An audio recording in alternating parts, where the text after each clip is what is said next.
on this date.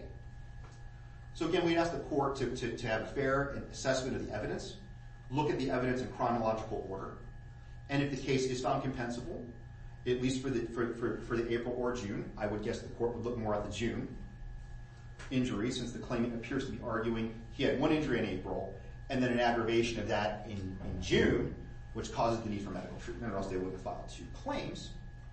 That if that is compensable based upon the evidence, then the late reporting, the first time he even filed the claim, was in January of 18. So we'd ask that the penalty for late reporting start at that day. If Mr. Curley is going to present evidence that says, I knew I had a workers' compensation claim, I knew why I did this, but not report it, I think that justifies the maximum penalty under the statute, given the fact there's no dispute that an injury occurred, how it occurred, and how he should have reported it. So again, we would ask for a fair assessment of the evidence, judge, and a determination of all the issues in dispute. Thank you. Thank you. All right, Mr. Frazier, you're up. All right. I will call Mr. Curley, Your Honor. Sir, if you go over to the witness stand, please.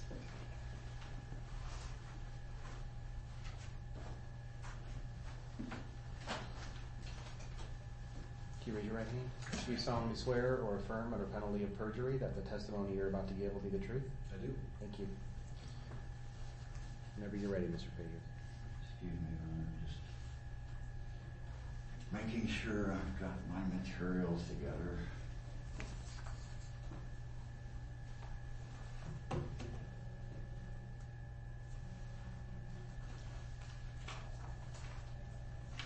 Mr. Curley, let me try to catch up with some of the material that has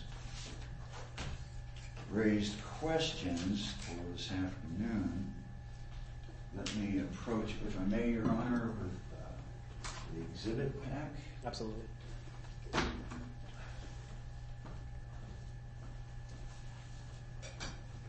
Okay, Mr. Curley, with regard to exhibits, would you please turn to exhibit number 8, pages 54 through 56.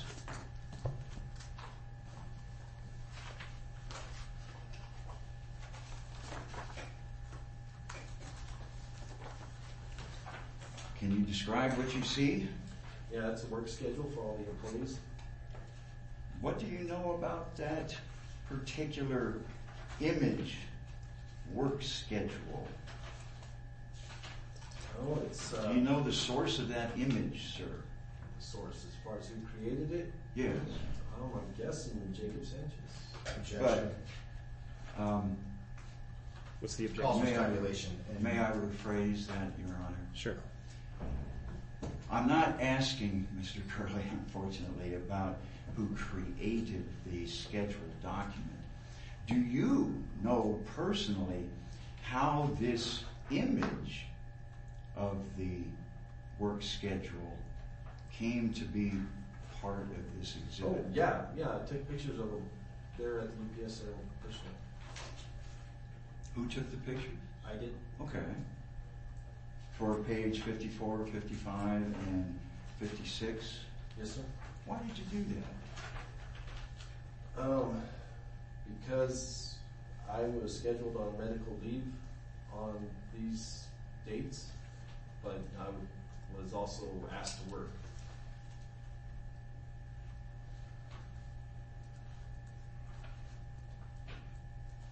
Okay. If it pleases the court, I would like to also note that relevant to this particular topic, Exhibit 8 also includes pages from a spreadsheet. Claimant received this information in discovery. It appears to be a spreadsheet of time, dates, hours, dollars for the claimant. And that spreadsheet will also encompass the dates of the 3 weeks that were photographed by Mr. Curley. with regard to his assertion of working while specifically being classified as medical. All right.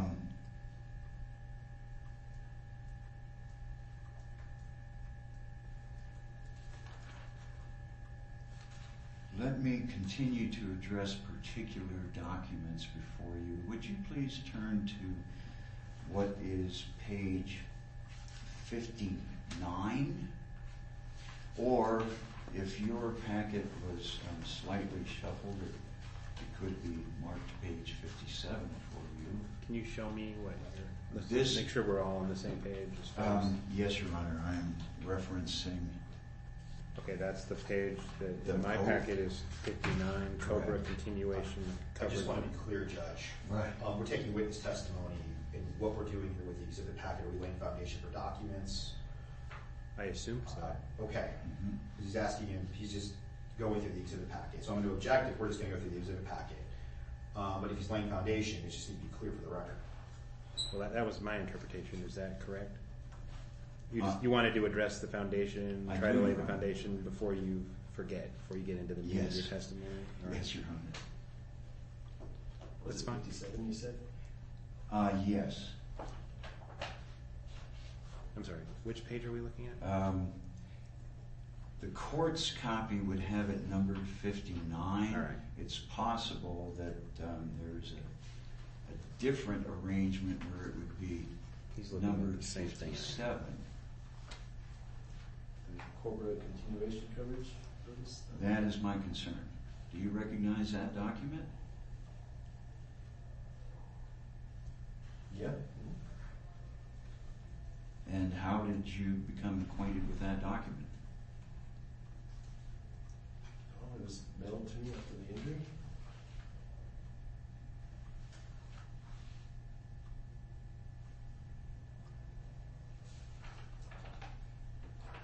So were you able to pursue ongoing health insurance? I couldn't afford it.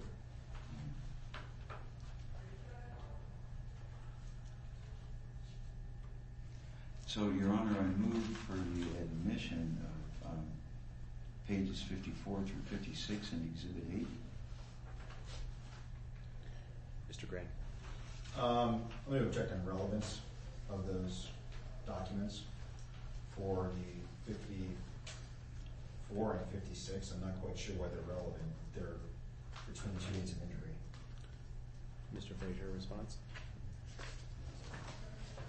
They go to the respondent's knowledge of the claimant's condition as being injured. They represent their definition of Mr. Curley as on medical. All right. Overruled. I think they're relevant for that purpose. I think.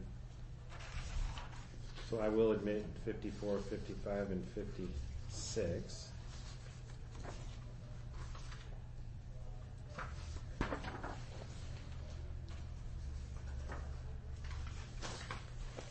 As to page 59, I move for admission. Can you void your quick, Judge? What here? Yeah, please. Certainly. Mr. Curley, page 59 of the claimant's hearings in the packet. Is this the entire letter you received from Team Care?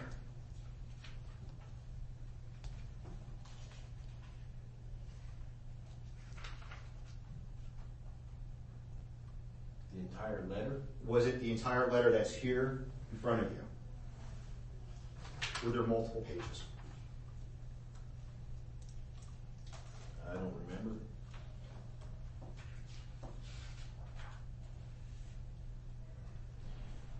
Team Care. What is your understanding of who Team Care is? The health provider, What do you mean by health provider? our benefits, or So you don't know the background or who Team Care is? I'm not real familiar. Just the insurance. Okay. Yep. I'm going to object to authentication of the letter. You can't testify to the court. That's the whole letter, which is part of the letter. It looks to me like it's just part of a letter with missing documentation that could or could